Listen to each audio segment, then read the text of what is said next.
الحمد لله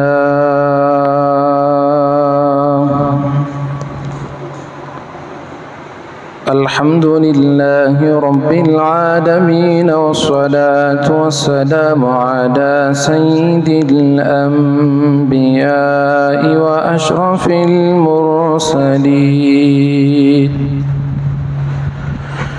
سيدنا محمد وعلى آله وصحبه أجمعين.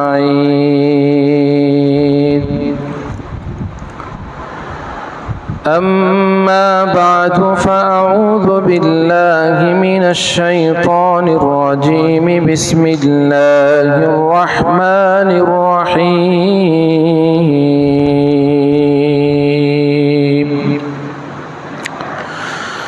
لن تنالوا البر حتى تنفقوا مما تحبون، وما تنفقوا من شيء فإن الله به عليم. صدق الله مولانا العلي العظيم.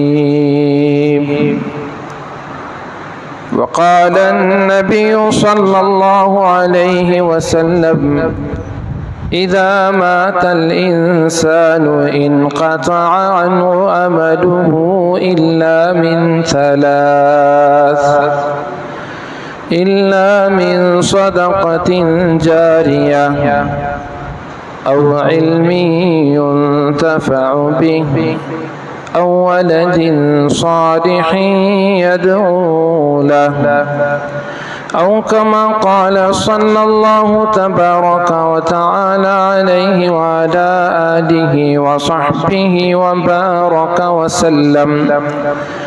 وسلم تسليما كثيرا كثيرا كثيرا. سبحانك لا علم لنا إلا ما علمتنا، إنك أنت العليم الحكيم. اللهم انفعنا بما علمتنا، وعلمنا ما ينفعنا، وزدنا علما. رب اشرح لي صدري ويسر لي أمري، واحلل عقدة من لساني يفقه قولي. بزرگان محترم، نوجوانان مکرم، عزیز دوستو، اللہ رب ذوالجلال نے مسلمانوں کو نیکی کرنے کا حکم دیا۔ یہ نیکی مسلمان اپنی زبان سے بھی کرتا ہے،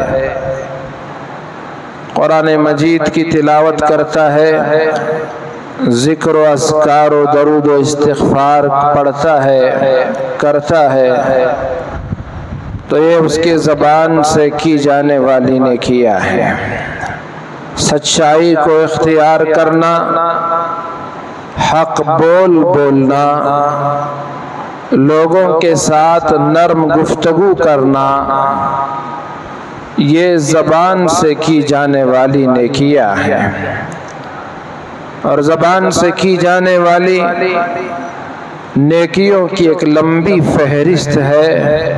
اللہ رب ذوالجلال ہم سب کو وہ تمام نیکیاں کرنے کی توفیق عطا فرمائے۔ اسی طرح اللہ پاک نے نیکی کرنے کا جو حکم دیا، تو بندہ مومن اپنے جسم سے بھی نیکی کرتا ہے۔ جیسے نماز پڑھنا ہے، نماز میں جہاں ہم زبان سے پڑھتے ہیں، وہی ہمارے اعضاء سے بھی کچھ عمل کرتے ہیں۔ قیام کرتے ہیں، کھڑے ہوتے ہیں تو ہمارا جسم کھڑا ہوتا ہے۔ رکوع کرتے ہیں، سجدہ کرتے ہیں، قومہ کرتے ہیں، جلسہ کرتے ہیں، قاعدہ کرتے ہیں، تو یہ نماز ہمارے بدن کی عبادت ہے۔ اسی طرح مسلمان کو اللہ نے نیکی کرنے کا حکم دیا تو وہ اپنے مال و دولت کے ذریعے سے بھی نیکی کرتا ہے۔ جیسے آدمی حج کو جاتا ہے تو اس حج میں دونوں عبادتوں کا مجموعہ ہے، بلکہ تینوں عبادتوں کا مجموعہ ہے۔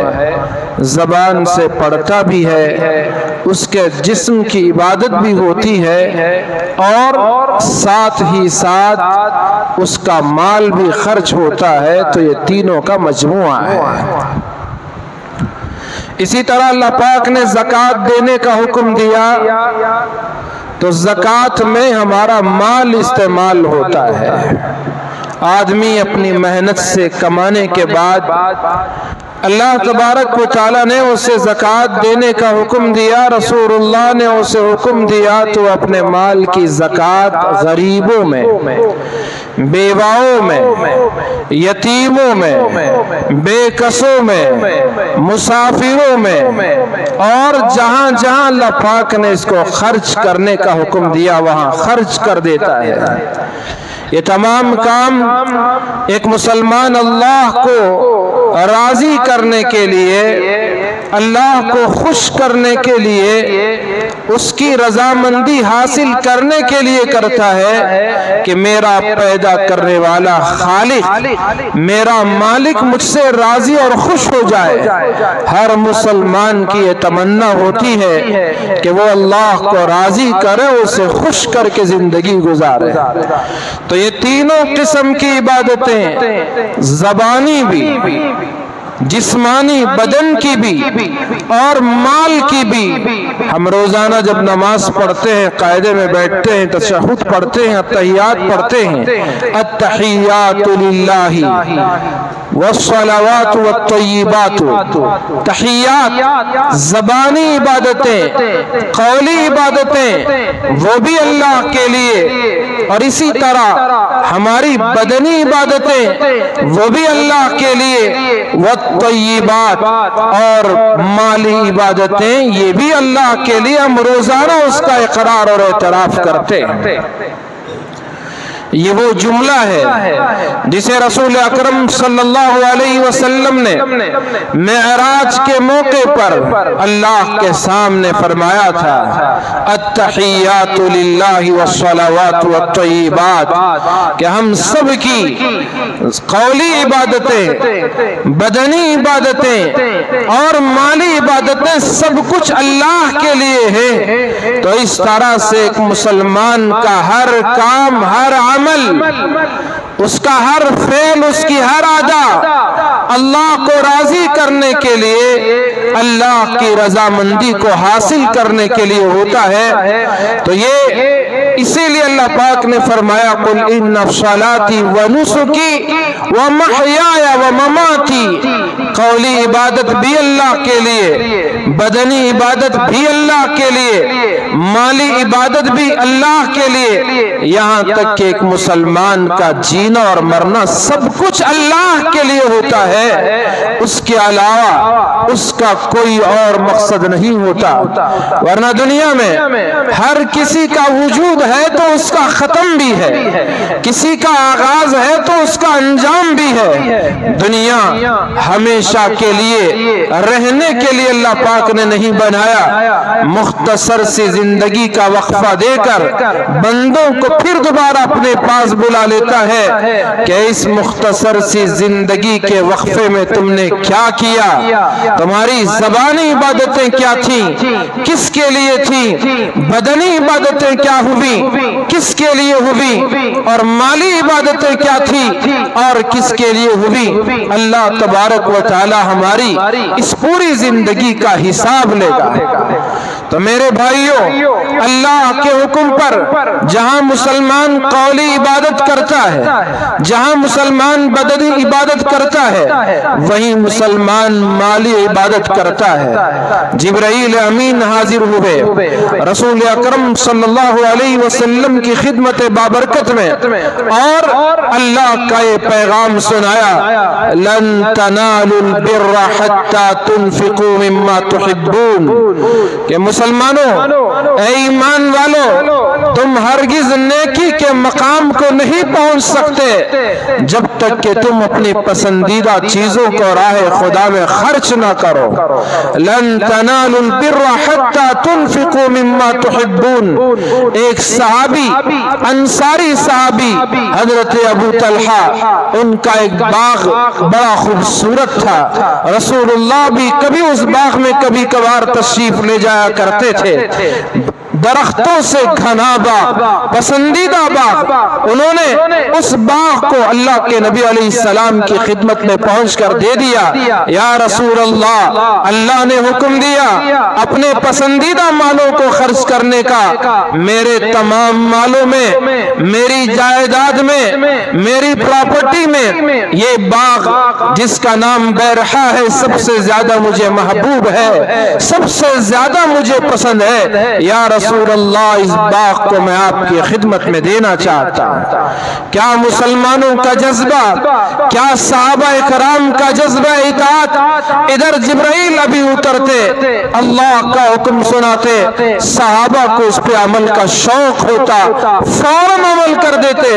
ایک دو مثالیں نہیں، کئی ایسی مثالیں کہ اللہ اور اس کے رسول کا حکم ان کے سامنے آتا، ان کے کانوں میں پڑتا، فوراً اسی لمحہ اس پر عمل کر کے دکھاتے تھے۔ مسلمانوں، یہ جذبہ اطاعت، یہ ایمانی جذبہ، یہ دینی حمیت، یہ صحابہ کی وراثت ہر مسلمان کے اندر ہونی چاہیے کہ اس کے سامنے خدا کا حکم آ جائے، رسول اکرم صلی اللہ علیہ وسلم کا حکم آ جائے تو اسے نہ اپنے علم کا غرور ہونا چاہیے، نہ اسے اپنے منصب کا غرور ہونا چاہیے، نہ اسے اپنی دولت کا خیال ہونا چاہیے۔ فوراً اللہ اور اس کے رسول کے حکم پر آمنا، سلمنا، صدقنا، کہ ہم اس پر ایمان بھی لاتے ہیں، ہم اس کی تصدیق بھی کرتے ہیں، ہم اس پر عمل بھی کرتے ہیں، اپنا سر کو جھکا دیتے ہیں۔ اس طرح کا یہ جذبہ، یہ صحابہ کی وراثت ہے۔ اللہ کے رسول علیہ السلام نے ارشاد فرمایا، اصحابی کالنجوم، میرے صحابہ ستاروں کے مانند ہیں، فَبِأَيِّهِمْ اقْتَدَيْتُمْ اهْتَدَيْتُمْ، ان میں سے تم کسی ایک کی بھی اقتدا کرو گے تو تم کامیاب اور احیاب ہو جاؤ گے۔ تو یہ مالی عبادت، اپنی پسند کی چیزوں کو اللہ کے راستے میں خرچ کرنا۔ آپ کو گلی گلی میں، محلے محلے میں جو مسجدیں نظر آتی ہیں، ان مسجدوں کا آغاز مسجد قباء سے ہوتا ہے۔ اللہ کے نبی مکہ مکرمہ سے ہجرت کر کے مدینہ منورہ پہنچتے ہیں، قباء میں آپ ٹھہرتے ہیں، وہاں آپ نے لوگوں سے فرمایا کہ یہاں مسجد تعمیر کرو۔ رسول اکرم صلی اللہ علیہ وسلم نے مسجد قباء کے لیے زمین خرید کر اس کی جگہ مسجد کی تعمیر کر کے یہ پیغام دیا کہ مسلمان کی آبادی مسجد کے بغیر نہیں ہو سکتی، مسلمانوں کے محلے کا وجود اللہ کے گھر کے بغیر مسلمانوں کے گھروں کا تصور نہیں ہو سکتا۔ جہاں مسلمان وہاں مسجد ہوگی، اور جہاں مسلمان وہاں ان کے تدفین کے لیے قبرستان کا انتظام بھی ہوگا، جہاں مسلمان ان کی عید کی نماز ادا کرنے کے لیے عیدگاہوں کا انتظام ہوگا۔ رسول اکرم صلی اللہ علیہ وسلم قباء سے آپ پھر اور آگے بڑھے مدینہ منورہ میں، وہاں 2 بچوں کی زمین تھی، یتیم بچے تھے۔ اللہ کے نبی علیہ السلام کو اللہ نے